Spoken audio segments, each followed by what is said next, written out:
CBI, ED, आजकल आप लोग नाम सुनकर परिचित हो गए होंगे। ये लोग ऐसा सफेद हाथी है कि जांच के नाम पर आदमी का उम्र कटवा देते हैं, क्योंकि केंद्र सरकार उसी तरीके का व्यवहार में है। जिनको परेशान करना है इन लोगों को लगा दो। अरे निकम्मो, 23 साल का समय मिला था तुम लोगों को, 20 साल का समय मिला था। 20 साल में जो तुम लोगों ने गंदगी किया है, उस गंदगी को सफाई करने में क्या 3 साल में पूरा हो जाएगा? हम लोगों ने विधानसभा से इस राज्य के आदिवासियों के लिए धर्म कोड की मांग की, विधानसभा से उसको कानून पारित करके भेज दिया, लेकिन हमारे महामहिम साहब ने उसमें आपत्ति जताकर रखा है। ये लोग व्यापारियों की जमात है। ये लोग ऐसा व्यापारी है जो आपका खून भी लोग सिरिंज से निकाल ले। देने का तो बात कर छोड़िए, समझ में नहीं आता है कि इन लोगों को अच्छा काम करने वाले और उसके साथ चलने वाले लोगों के प्रति इनकी घृणा इतनी क्यों है? कोई पारा शिक्षक का बेटा, कोई किसान का बेटा, कोई मजदूर का बेटा, उन लोगों ने जेपीएस से निकाला है और आज बीडीओसी और कलेक्टर बनकर के हमारे बीच में गरीबों के सेवा में। यह स्थिति है। और ये लोग बोलते हैं घोटाला करता है। गलती से हमारे परिवार, हमारे बच्चों ने जेपीएस से निकाल लिया, यूपीएस से निकाल लिया, तब तो ये तो और भी ढिंडोरा छाती पीट पीट कर सड़कों पर बोलेंगे, देखो इन लोगों ने घोटाला किया। और इन लोगों ने जब जेपीएस से निकाली है, उसके आधे से अधिक इन लोगों ने, हमारे विपक्ष के नेताओं के बेटों ने नौकरियां पाई है। उसका सीबीआई जांच अभी भी चल रहा है। किस दिन उनकी नौकरी चली जाएगी पता नहीं। सीबीआई, ईडी, आजकल आप लोग नाम सुनकर परिचित हो गए होंगे। ये लोग ऐसा सफेद हाथी है कि जांच के नाम पर आदमी का उम्र कटवा देते हैं। हो सकता है कि वो नौजवान सब रिटायर भी कर जाए और जांच पूरा ना हो, क्योंकि केंद्र सरकार उसी तरीके का व्यवहार में है। जिनको परेशान करना है इन लोगों को लगा दो। अभी 40-50 हजार और नियुक्ति निकलने की प्रक्रिया में है, जहां हमारे पढ़े लिखे नौजवान अपने भविष्य आजमाने का काम करेंगे। कई ऐसी चीजें हैं जहां अगर हम एक एक सिलसिलेवार तरीके से योजनाओं पर बात करें तो एक दिन में भी कम पड़ेगा। आज इसीलिए हम लोग लगातार, इसमें समय लगेगा। 2 साल तो कोरोना खा गया, और जिस दिन से हम सरकार बनाए, कोरोना तो दुर्भाग्य की बात है। गरीब गुरुआ लोग को जीवन भर बहुत तकलीफ होता है, हमेशा उसके लिए चुनौती बना रहता है। वही हाल सरकार का भी हो गया है, क्योंकि ये सरकार आपकी सरकार है। गरीब गुरुआ, आदिवासी, दलित, पिछड़ों की सरकार है। चुनौती भी वैसा ही मिलता है। मार कोरोना आ गया, अब उसमें भी समझ में नहीं आता था क्या करें रात दिन। वो बीमारी का कुछ अता पता नहीं, जान पहचान नहीं, ना दवाई है ना कोई इलाज है, क्या किया जाए कुछ समझ में नहीं आता था। भारत सरकार समय समय पर एक को चिट्ठी भेज देता था, ऐसा करो वैसा करो, और कुछ समय के बाद एक इंजेक्शन आया, ये इंजेक्शन लगाओ सब ठीक हो जाएगा, और पता चला उस इंजेक्शन में भी दुनिया भर का घोटाला हुआ पड़ा है आज के दिन।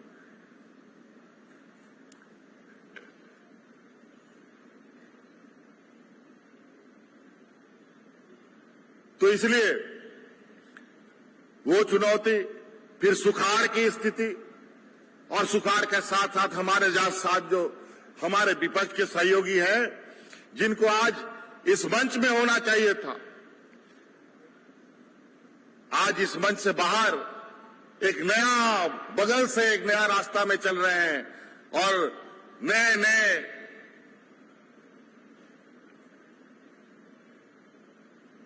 षड्यंत्र के साथ अखबारों में, टीवी में, रेडियो में अपना संदेश देते हैं कि यहां ये नहीं हुआ, यहां ये नहीं हुआ, यहां वो नहीं हुआ। अरे निकम्मो, 23 साल का समय मिला था तुम लोगों को, 20 साल का समय मिला था। 20 साल में जो तुम लोगों ने गंदगी किया है, उस गंदगी को सफाई करने में क्या 3 साल में पूरा हो जाएगा? आज उनकी जो गंदगी है उसको निकालने में बरसों लग जाएंगे। खैर, हम उससे अलग आप लोगों को हमारी सारी योजनाएं हमारी इस राज्य के ग्रामीण अर्थव्यवस्था को मजबूत करने के लिए है। और हम जानते हैं कि हमारा गांव मजबूत हो जाएगा, हमारा किसान मजबूत हो जाएगा, हमारा मजदूर मजबूत हो जाएगा, तो ये राज्य अपने आप मजबूत हो जाएगा।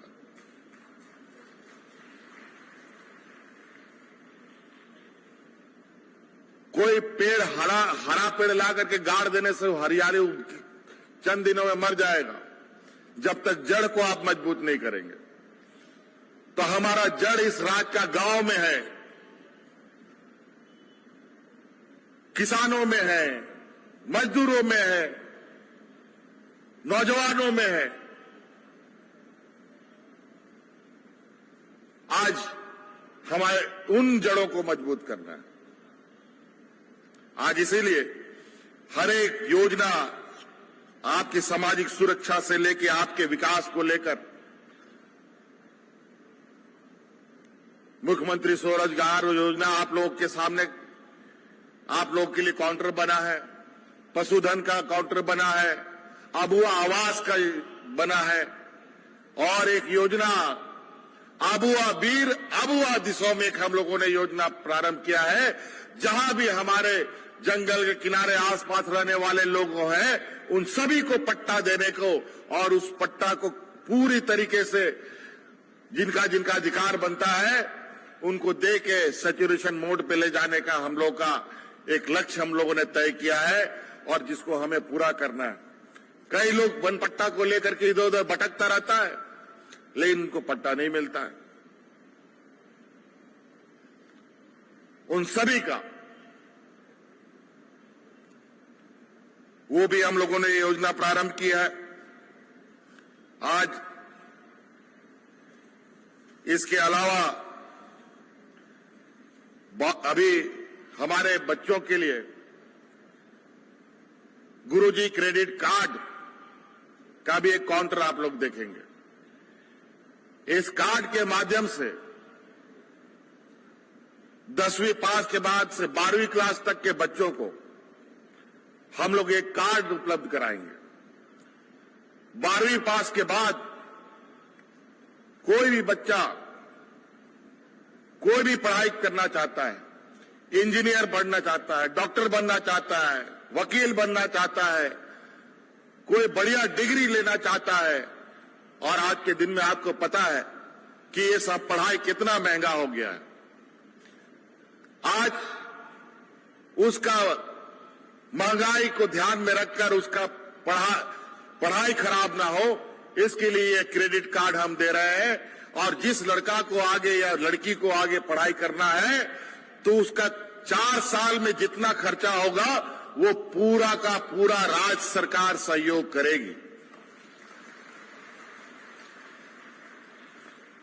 आर्थिक सहयोग करेगी, और कोई आपको गारंटर देने का जरूरत नहीं है, कोई जमीन बंधक देने का जरूरत नहीं है, कोई जानवर बंधक देने का जरूरत नहीं है। सरकार आपका गारंटर बनेगा। जब तक आपका डिग्री का साल रहेगा, 4 साल का कोर्स रहेगा, 5 साल का कोर्स रहेगा, तो 6 साल तक आपको पैसा चुकाना नहीं है। 4 साल का डिग्री होगा तो 5 साल तक आपको पैसा नहीं चुकाना है, और जब 6ठे 7वां साल में आपको नौकरी लग जाएगा तो थोड़ा थोड़ा करके सरकार को पैसा वापस कर देगी।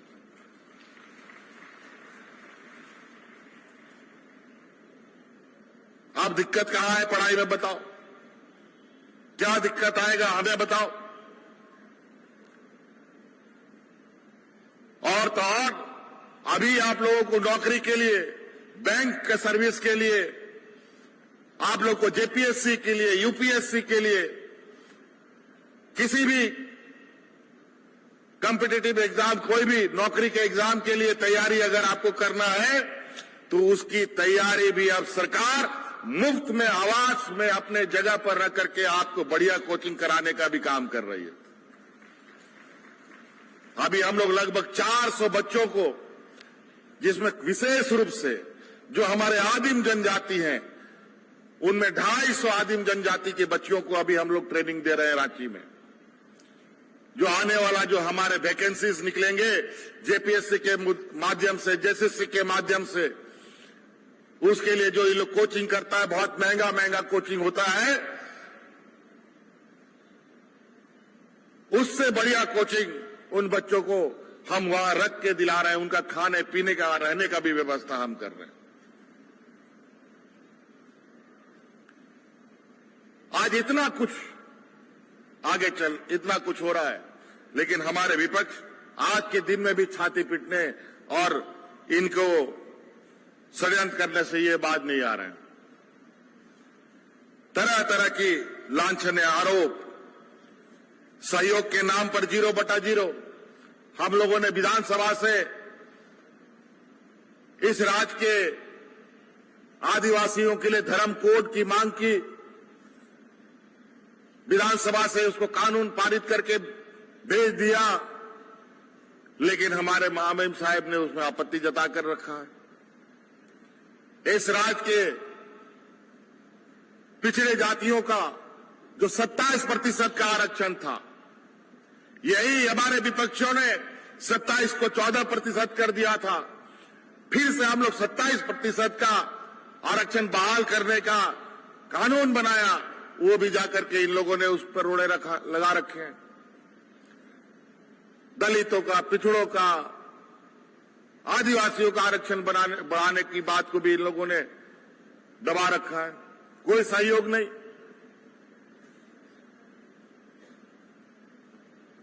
कहीं से भी नहीं। खैर कोई बात नहीं। इस राज्य का जन्म बहुत तकलीफ से हुआ है। यहां के आदिवासी मूलवासियों की शहादत किसी से छुपा नहीं है। इस राज्य का पूरब से पश्चिम, उत्तर से दक्षिण तक हर कोने में हमारे वीर शहीदों का कहीं न कहीं आप मूर्ति जरूर देखेंगे। और यहां के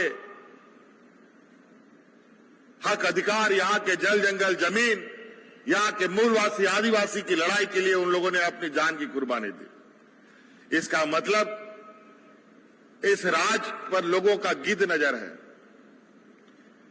खनिज संपदा से भरा हुआ राज्य, बड़े बड़े व्यापारी इनको लूटने में लगे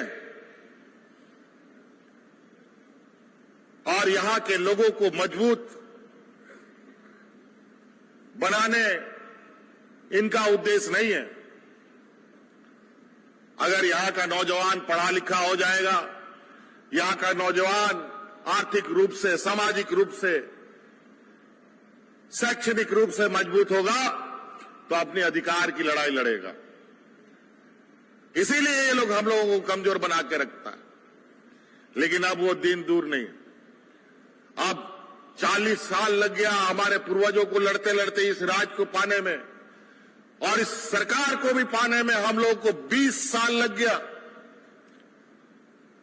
अगर नहीं लड़ते तो इस राज्य का मूलवासी आदिवासी नहीं बचता। यही बगल में ही कहा, नेतरहाट में 30 साल की 50 साल से फायरिंग रेंज चल रहा था। वहां का आदिवासी दलित, वहां का आदिवासी भाई लोग कितना परेशान रहा आपको मालूम है। अंतोगतो हमारी सरकार बनी, उस फायरिंग रेंज को बंद करके जो जमीन फायरिंग रेंज के लिए उपयोग होता था वो वापस हम लोगों ने ग्रामीणों को वापस कर दिया। हजारों एकड़ जमीन हजारीबाग में जो कंपनी नहीं लगी, वो कंपनी से वापस लेकर के वापस किसानों को कर दिया। और ये लोग हम ही को बोलते हैं कि जमीन लूट लिया। बताओ, इस रात का जमीन का मालिक यहां का मूलवासी आदिवासी। हम लोग बाहर से आए हैं क्या? इंपोर्ट होके आए हैं क्या?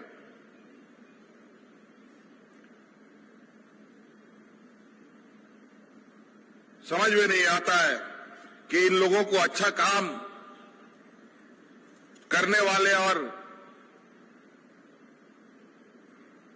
उसके साथ चलने वाले लोगों के प्रति इनकी घृणा इतनी क्यों है? आज तक आदिवासियों को आदिवासी दिवस पर इन लोगों ने शुभकामनाएं नहीं दी, आज तक नहीं दिया। और अब जैसे जैसे चुनाव आया, पहली बार अब इन लोगों को आदिवासी या भगवान बिरसा मुंडा और सिद्धू कान्हू दिख रहा है।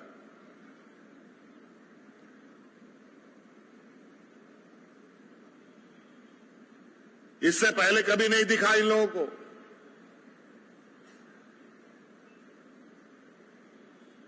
इन लोग का कभी देश और राज्य के प्रति, गरीब गुरुआ आदिवासी दलितों के प्रति कोई संवेदनाएं नहीं रही है। ये लोग व्यापारियों की जमात है। ये लोग ऐसा व्यापारी है जो आपका खून भी लोग सिरिंज से निकाल ले। देने का तो बात कर छोड़िए।